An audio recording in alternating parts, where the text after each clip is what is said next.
আসসালামু আলাইকুম ওয়েলকাম করছি আজকের এই অত্যন্ত গুরুত্বপূর্ণ ক্লাসটিতে। আজকের এই ক্লাসটিতে আমি আলোচনা করব present indefinite tense versus present continuous tense.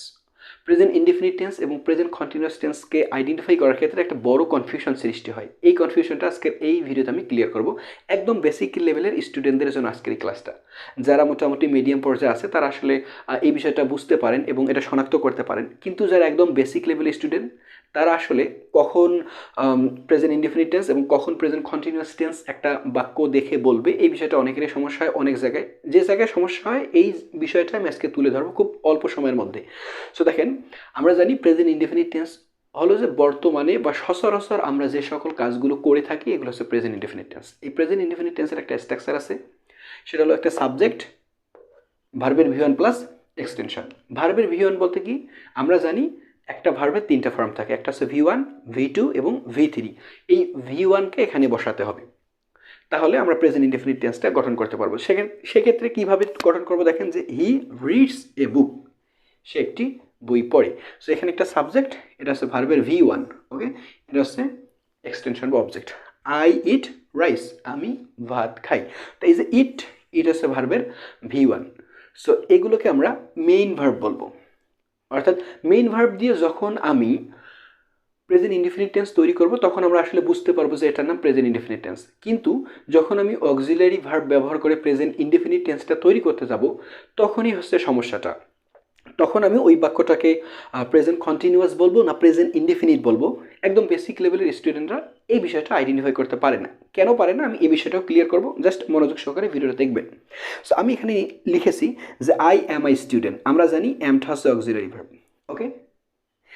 You were a student, তুমি একজন স্টুডেন্ট। যে এই you are a student, you are a student, তুমি একজন স্টুডেন্ট। এই আরটা হচ্ছে auxiliary verb. He is a student, সে একজন স্টুডেন্ট। এই ইজটা হচ্ছে অক্সিলারি ভার্ব।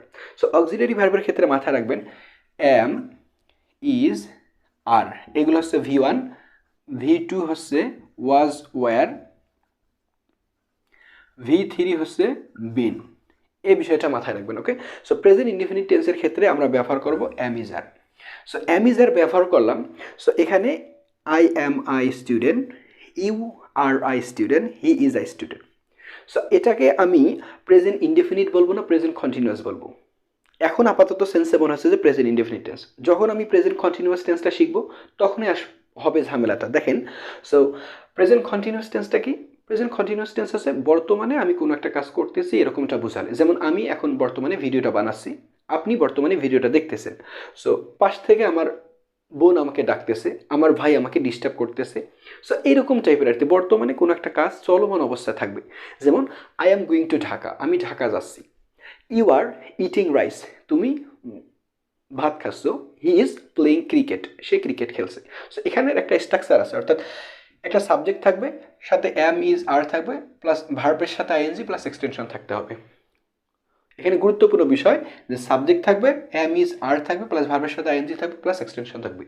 এই জায়গায় হয় সমস্যাটা যে এখানে অ্যাম ইজ আর আছে, কিন্তু এখানে আমি এই অ্যাম ইজ আরটা দিয়ে বাক্য গঠন করেছি। তাহলে আমি এটাকে প্রেজেন্ট ইনডেফিনিট বলবো না প্রেজেন্ট কন্টিনিউয়াস বলবো, এই জায়গায় সমস্যাটা হয়। তো এই জায়গায় সমস্যাটা আর কখনোই হবে না। একটা বিষয় আমি ক্লিয়ার করে দিচ্ছি, দেখেন যে এই অ্যামের পরে এক্সট্রা কোনো আর ভার্ব নেই, কিন্তু এই অ্যামের পরে দেখেন এক্সট্রা একটা ভার্ব আছে, অর্থাৎ এই গুইং। এই গুইংটা থাকার কারণে একে আমরা বলবো প্রেজেন্ট কন্টিনিউয়াস টেন্স। আর এই জায়গায় দেখেন এই অ্যামের পরে আর এক্সট্রা কোনো ভার্ব নেই, এখানে এই স্টুডেন্ট হচ্ছে নাউন ফ্রেজ, অর্থাৎ এর একটা নাউন বলতে পারি। সো এই কারণে আমরা এটাকে বলবো প্রেজেন্ট ইনডেফিনিট টেন্স।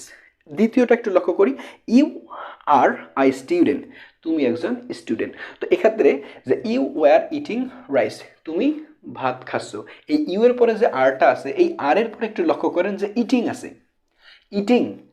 ইটিং থাকার কারণে এটা হচ্ছে প্রেজেন্ট কন্টিনিউয়াস টেন্স। কিন্তু এই জায়গায় দেখেন যে ইউ আর আই স্টুডেন্ট, এই আর এর পরে এক্সট্রা কোনো ভার্ব নেই, এ কারণে আমরা একে বলবো প্রেজেন্ট ইনডেফিনিট টেন্স।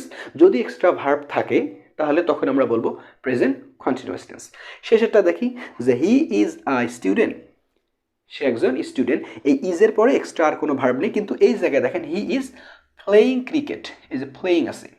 সো এই ইজের পরে এক্সট্রা একটা ভার্ব আছে প্লেইং, সে কারণে আমরা এই বাক্যটাকে বলবো প্রেজেন্ট কন্টিনিউয়াস টেন্স, আর এই বাক্যটাকে হি ইজ এ স্টুডেন্ট বলবো প্রেজেন্ট ইনডেফিনিট টেন্স। আশা করি আপনারা এই এম ইজ আর দিয়ে যখন বাক্য গঠন করা হবে তখন কখন আপনি প্রেজেন্ট ইনডেফিনিট টেন্স এবং কখন প্রেজেন্ট কন্টিনিউয়াস টেন্স বলবেন এই বিষয়টা ক্লিয়ার হয়েছেন।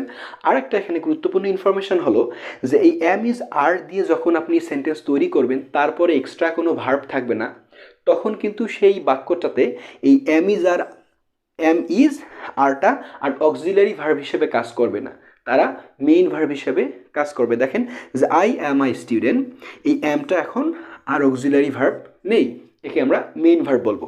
ইউ আর এ স্টুডেন্ট, এই আরটাকে আমরা আর অক্সিলারি ভার্ব বলবো না, হি ইজ এ স্টুডেন্ট এই ইজটাকে অক্সিলারি ভার্ব বলবো না, তাহলে এর নাম দিব মেইন ভার্ব। ওকে, তো আশা করি আজকের এই ভিডিওটা বুঝতে পেরেছেন। তো